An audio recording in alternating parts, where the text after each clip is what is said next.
The last video left off with the mast step. This is one of the most complex steps to building the Pram.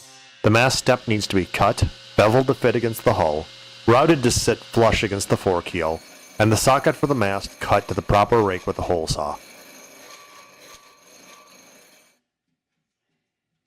Next, after all the screw holes are patched and the hull is sanded, we go on to fiberglassing.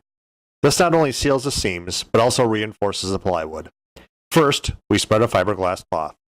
It doesn't have to cover the entire hull, it just has to go a little past the waterline.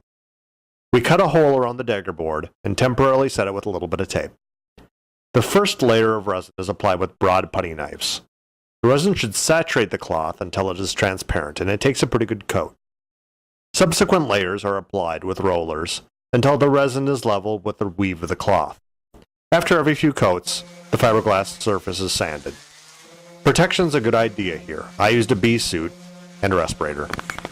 I wanted a good smooth finish and really took my time, patching any small flaws or scratches with glazing putty and working through progressively finer grades of sand. While fiberglassing itself took only a weekend, sanding and smoothing took over a month. Before painting the Pram, I carved her name, in this case my wife's name, into the stern transom. I did it by photo enlarging the name as it appeared on our wedding invitation, leveling it on the boat, and carving it out with the Dremel. We'll paint these letters in later on. I next added a layer of 2-coat primer. This revealed quite a few pinhole-sized bubbles in the fiberglass, and other flaws that I patched using glazing putty. I applied very thin coats of paint using foam rollers, and tipped each layer off with the broadest foam brushes I could find. To perfect my technique, I coated the flat surface of the bow and stern transom first, before moving on to the rest of the hull.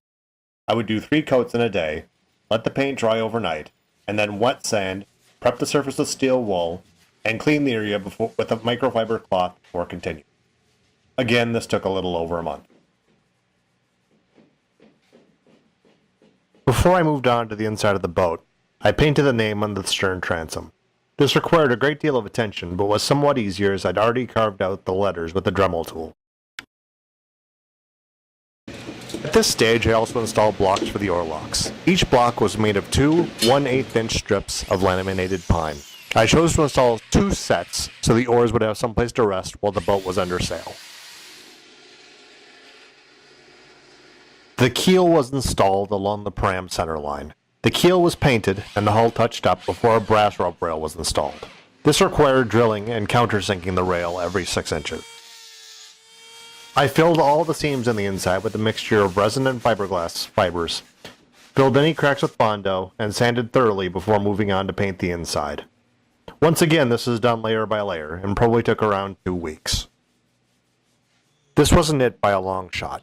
There were a lot of little things to be done, including mounting the rudder hardware, mounting the oar locks, and adding the gunnel guards over the guardrails. There was also rigging and other peripherals, including the oars, dagger board, and rudder. We'll cover these in another video. The nutshell Pram was a challenging but fun build. She's very solid in the water, is roomier than you'd expect, and sails and rows quite well. For a project we invested over $1,000 and over 200 man-hours in, I'd say we got every penny's worth in return.